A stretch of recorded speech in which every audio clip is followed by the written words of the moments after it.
E aí, turma, beleza? Agora que nós falamos um pouquinho sobre a questão do tema da tese, vamos entrar um pouquinho na estrutura da dissertação. E todo texto, ele precisa iniciar com uma coisa muito comum chamada introdução.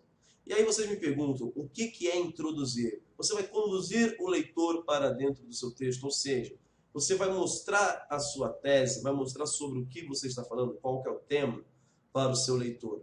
Vou fazer uma metáfora aqui bonitinha. A introdução ela se assemelha um pouco ao trailer do filme. O trailer introduz o telespectador para aquilo que vai ser mostrado. Porém, ele dá dicas, mas ele não mostra tudo para aquele telespectador, senão ele não teria motivo algum para querer assistir ao filme. Então, a introdução é a parte inicial do seu texto, é a parte de contextualização. E aí eu vou dar duas dicas. Problemas comuns que ocorrem. Quando eu tenho muitos clichês, aqueles lugares comuns, nós vamos discutir bastante isso aqui em sala de aula. E quando eu tenho uma vagueza, o meu leitor lê a minha introdução e não consegue dizer qual é o tema e qual é a tese que é defendida. Ok? Dicas para vocês, para os meus amados alunos. Contextualizar o tema. Isso eu posso fazer colocando um caso em que esse problema ocorre. Eu posso relacionar com outros temas e aí eu vou ganhar bônus na parte de conseguir relacionar temas diferentes. Isso mostra que o meu tema, o meu problema a ser discutido, ele é muito importante. Eu posso fazer contextualizações históricas, sociais ou geográficas. Se eu souber citações importantes de grandes nomes e conseguir analisá-las dentro desse problema, isso também mostra um conhecimento e uma capacidade de reflexão muito boa. E é claro que eu posso usar filmes, quadros, esculturas, livros, principalmente os da literatura reconhecida na escola. Tudo isso faz com que mostre o meu conhecimento cultural. Ou seja, eu vou desenvolver e vou mostrar para o meu leitor que eu consigo expandir aquele tema iniciado e consigo fazer paralelo com outras coisas. Beleza até aí? Vamos para a segunda parte do que é o desenvolvimento. O desenvolvimento é a parte argumentativa do meu texto. E aqui nós vamos trabalhar muito juntos com a aula de argumentação que nós vamos ter na parte de gramática. Mas principalmente, eu tenho que fundamentar. Quando eu vou argumentar com alguém, por mais simples que seja a situação, por exemplo, eu quero que minha namorada faça lasanha para mim. Eu vou ter que usar alguns argumentos positivos. Eu vou ter que, vamos assim, valorizar a minha pessoa. Eu vou ter que mostrar que ela é capaz de fazer uma lasanha melhor do que eu. Então, em qualquer situação do nosso cotidiano, nós somos obrigados a argumentar. Argumentar com o objetivo de convencer alguém das nossas ideias. Só que nós vamos fazer, em vez de uma situação cotidiana como uma lasanha, como um celular, como algum desejo, nós vamos fazer isso com relação a um tema. Nós vamos mostrar que nós conhecemos esse tema e que a nossa ideia sobre esse tema ela é totalmente plausível e ela tem que ser aceita por causa disso, disso e de outra coisa. Então, eu tenho que criar um processo argumentativo, que é uma outra coisa também que nós vamos entrar futuramente. Eu vou escolher argumentos apenas que vão a favor do meu ponto de vista. Eu vou contra-argumentar, eu vou mostrar um argumento do meu opositor e logo em sequência eu vou refutar esse argumento demonstrando as falhas dele. Eu tenho inúmeras maneiras de argumentar e isso é muito importante. E aí eu tenho que ter um pressuposto importante que é um auditório universal. Por quê? Eu não sei quem vai corrigir minha redação. E para lidar com o auditório universal, gente, não vale ser radical. Eu tenho um respeito mútuo, principalmente a convenções sociais. Então vamos imaginar um tema que fosse como o do Enem, da questão da persistência da violência contra a mulher. Imagina que o Cadu é uma pessoa, é uma mulher que defende profundamente os ideais feministas num ponto de vista mais radical. E eu coloco na minha redação que homem é tudo um ser canalha mesmo e que o homem tem que ser morto, porque o homem só prejudica as mulheres. Eu não estou trazendo nenhum equilíbrio, eu estou desrespeitando um outro grupo. Então eu tenho que mostrar aqui um pouquinho de diplomacia. A redação, ela é uma coisa diplomática, eu não posso ser radical. Então eu tenho que usar uma linguagem compartilhada, língua culta, fica a dica. Eu tenho que usar valores comuns, direitos humanos, então bandido bom é bandido morto, também não é uma boa ideia. Eu tenho que ter repertórios de vivências, os exemplos que eu for utilizar têm que ser de conhecimento comum. Não vale a pena utilizar de exemplos pessoais para uma situação como essa. O meu leitor não terá como comprovar isso. Tenho que valorizar os valores humanos e, claro, esse repertório cultural comum que é fundamental. Até a parte do desenvolvimento, beleza, turma? Vamos adiante com a conclusão. Todo texto precisa ter o seu raciocínio fechado, sintetizado, ou seja, tornar explícito o que está implícito. Essa é a ideia da minha conclusão. A conclusão vai ser o meu feche, o meu encerramento, as minhas considerações finais. Só que aí eu vou colocar alguns aspectos técnicos que são importantes. Normalmente ela é feita em um parágrafo, ela não precisa ser longa, ela muitas vezes pode ser sucinta. Uma coisa fundamental, eu tenho que retornar àquela tese inicial até para mostrar um pouco de uma ideia circular. Não preciso dizer exatamente a mesma coisa, mas eu posso retomar com outras palavras.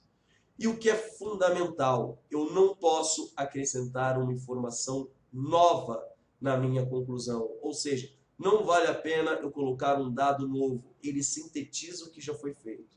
Ele não é mais um parágrafo argumentativo. Tudo que for novo, vocês deixem para a argumentação de vocês. Tranquilo, turma? Tá tranquilo? Tá favorável? Vamos adiante, então. A conclusão, eu posso iniciá-la com alguns conectivos muito comuns, como portanto, assim, logo, então, dessa maneira, que vocês aprenderam nas aulas de gramática como conjunções conclusivas. Já que o Enem ele pede uma proposta de intervenção, é muito útil também ter algumas expressões como é preciso, é necessário. Se você quiser deixar um pouquinho mais chique, é imprescindível. Eu tinha um aluno que eu adorava usar isso, que ficou com o apelido de imprescindível, porque dá um outro status. E, ao mesmo tempo, evitar construções como conclui-se que, pode-se concluir que, concluindo. Se você está fazendo uma conclusão, isso é redundante. E a dica final, tem alunos que adoram deixar perguntas, reticências. Não feche o seu texto com perguntas e reticências. Feche seu texto com uma afirmação daquilo que você expressou durante todo o seu texto. Ou seja, com uma frase declarativa. Não coloque perguntas, não coloque reticências, não deixe vago. O seu texto ele tem que confirmar a sua ideia. Só indo adiante, a última coisinha que vocês costumam ter problemas são os títulos. Primeira coisinha, não vai copiar a questão do tema, né? O cara coloca na redação do ano passado no Enem, título, a persistência da violência contra a mulher na sociedade brasileira. Mais sem graça do que isso, só ter que assistir a jogo de futebol do Campeonato Brasileiro. Além disso, o título é um cartão de visitas. Tem que causar algum interesse, ou seja, você vai conquistar o seu leitor já pelo seu título. Você tem que deixar aquele gostinho de quero mais. E dica, não seja vago. Uma redação de título à internet. Ela pode significar diversas coisas. Posso falar sobre o desenvolvimento da internet. Eu posso falar sobre redes sociais. Eu posso falar sobre propaganda política e dar uma focalizada nas redes sociais. Então é muito vago. Procure alguma coisa que seja mais específica. Se você estava com problemas, eu vou dar uma dica. Primeiro, escreva quando terminar o texto. Você nunca vai começar um texto já tendo o título de cabeça. Você pode ter ideias durante a escrita.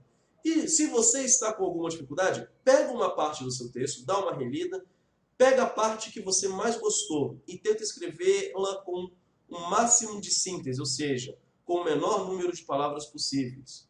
E mostre já nessas palavras que isso vai ser fundamental para o seu texto.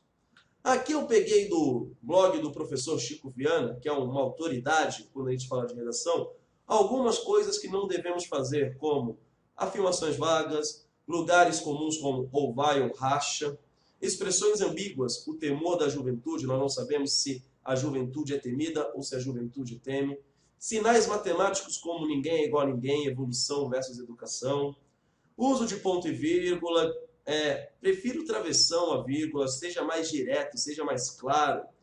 Excesso de palavras, a questão é progredir sem degradar. Coloca, progredir sem degradar, é mais impactante. Você tem menos palavras e mais impacto. Situações truncadas, natureza ameaçada por um erro capital. Coloca uma grande ameaça à natureza. Seja direto, seja específico. Ok, turma, vamos para a última parte então sobre dissertação no geral. Só voltando, algumas coisas que vocês não devem fazer. Primeiro, usar palavras vagas como algo e coisa. Algo não diz nada, coisa também não diz nada. Em 100% dos casos eu consigo trocar essa palavra por alguma palavra mais específica. Se você quer provar a sua ideia para alguém, você precisa necessariamente ser específico. Aí eu tenho a questão do quê? Não usar termos de diálogo. A dissertação é um texto sóbrio. Ela se apresenta mais como um texto próximo àquilo que vocês vão fazer na universidade. Então, não usem a segunda pessoa, não usem o você. Nunca usem a primeira pessoa do singular. Isso aqui é um motivo para zerar a dissertação. A dissertação não é um texto como uma carta argumentativa, como um artigo de opinião no qual eu posso usar a primeira pessoa do singular. Eu não posso colocar a minha opinião acima de tudo. Eu estou defendendo a ideia em si. Evita usar a primeira pessoa do plural. Você pode usar o nós? Pode, mas você vai perder ponto. Isso vai ser descontado. Prefiro usar a terceira pessoa. Sempre é possível trocar a primeira pela terceira pessoa. Pode começar frases com advérbios, coisas que os alunos adoram, principalmente os advérbios de tempo, tá certo? Só que relacione essa ideia de tempo com o seu texto. O cara coloca lá um antigamente e não fala nada sobre antigamente durante todo o parágrafo. Aí não tem motivo para ele usar esse advérbio. Aí é simplesmente enrolation. Por fim, use as conjunções adequadamente. Mais um trabalho que nós vamos fazer, além de relembrar o nosso primeiro semestre, eu vou distribuir para vocês, deixar lá no QMágico, uma tabelinha sobre conjunções e conectivos adequados a cada contexto. Seus lindos, é sempre bom conversar com vocês. Beijos na alma, até a próxima.